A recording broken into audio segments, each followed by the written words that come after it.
In 1982, California truck driver Larry Walters turned an ordinary lawn chair and a handful of helium balloons into one of the most unforgettable adventures in aviation history. Armed with 42 weather balloons, Larry planned to hover a few meters above his backyard. Instead, he rocketed to 16,000 feet straight into Los Angeles airspace, astonishing nearby airline pilots. With only a BB gun to pop balloons, a radio, and a lot of courage, Larry managed to descend safely, though not before briefly knocking out power to part of Long Beach during his landing.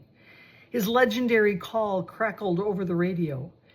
"This is Lawn Chair Larry. I'm 16,000 feet up and I think I'm in trouble." Larry's wild experiment became the stuff of legend, a perfect mix of curiosity, courage, and a dash of madness, proof that even simple science, helium, lift, and a daring dream can take you to unbelievable heights. That's quite the story.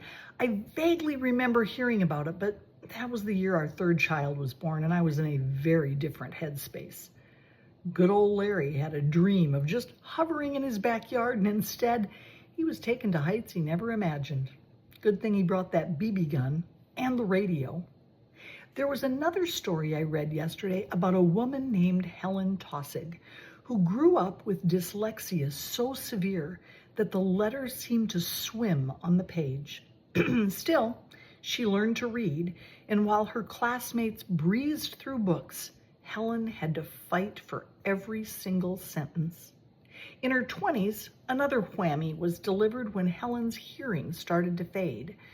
College was a major struggle, but she was determined to go to medical school. It was the 1920s, and Harvard told her she could audit classes, but she would never receive a degree. Boston University allowed her to attend, but with conditions.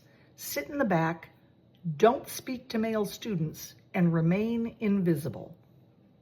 Again, she overcame the adversity of her severe learning disability and her ever-increasing deafness to graduate from Johns Hopkins University School of Medicine in 1927 by learning to lip read, studying harder than anyone else in the room, and memorizing what she couldn't hear or easily read.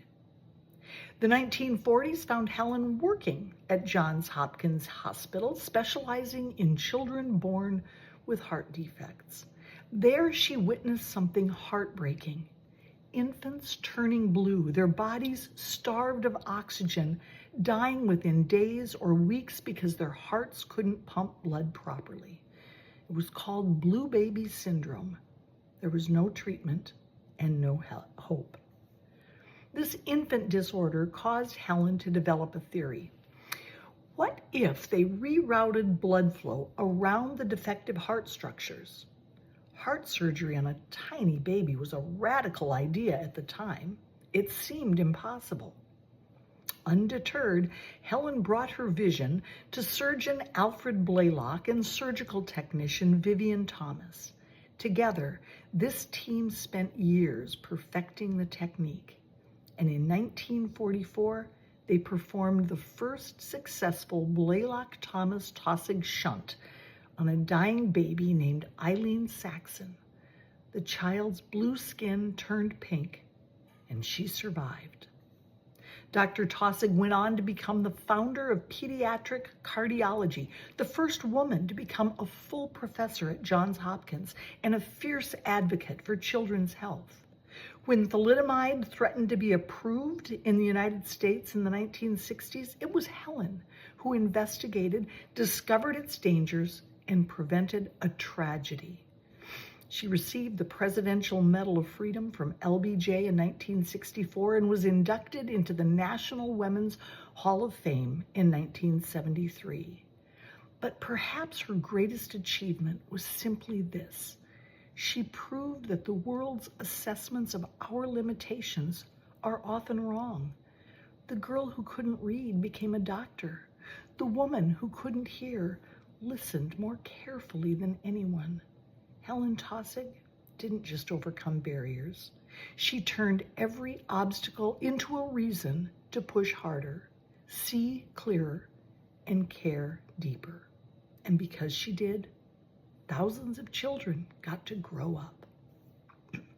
Another remarkable story about someone who didn't let limitations, personal or otherwise, stop her from doing what she was put on this earth to do.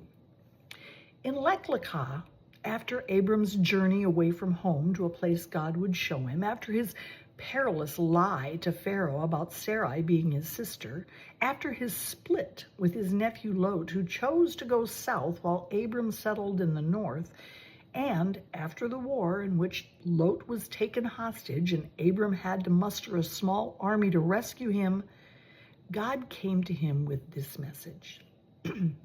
Fear not, Abram, I am a shield to you. Your reward shall be very great. But Abram said, O Lord God, what can you give me, seeing that I shall die childless, and the one in charge of my household is domestic Eliezer? Abram said further, since you have granted me no offspring, my steward will be my heir.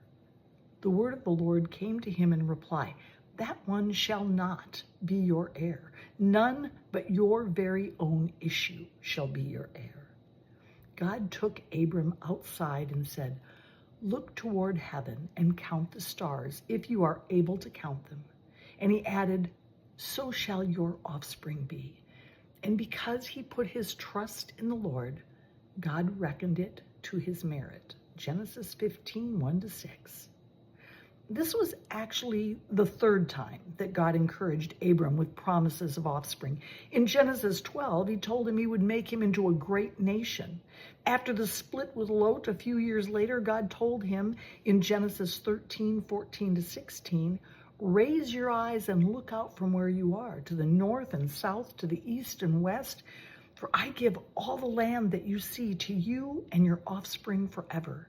I will make your offspring as the dust of the earth, so that if one can count the dust of the earth, then your offspring too can be counted. The first promise was given when he was 75 and Sarai 65.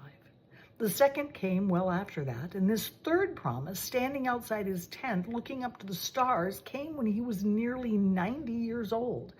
How long do you have to wait to get what you pray for? Simply understood, taking Abram outside his tent to look at the stars was more than God just using the heavens as a prop to demonstrate how vast Abram's descendants would be. God was implying that Abram needed to step outside the natural order and rely on a miracle. If Abram were to follow the natural order of things, he knew a child was not in the cards for him and Sarai. Good grief, the woman was well into her 70s, nearly 80. There were no babies in her future if you consider human biology. God told Abram that he needed to step outside his puny human understanding to reach an infinite God whose power extends far beyond the sphere of this world. We also allow our understanding of simple logic to rule what we can or can't do. We see the limits of our humanity and positions in life and tell ourselves that miracles simply don't happen. The fact is that our God is the sovereign of the universe. He can work to inspire us to do what we didn't think we could, or he can extend his desires beyond what we understand and suspend the laws of nature entirely. He is the one who rolled back the sea and put his words in the mouths of the prophets. Within that power, he most certainly sees you and all that you need. The unexplainable comes about when our prayers and our bond with our Creator makes them miraculously come true. Lawn Chair Larry had a crazy idea, and it went way beyond his expectations.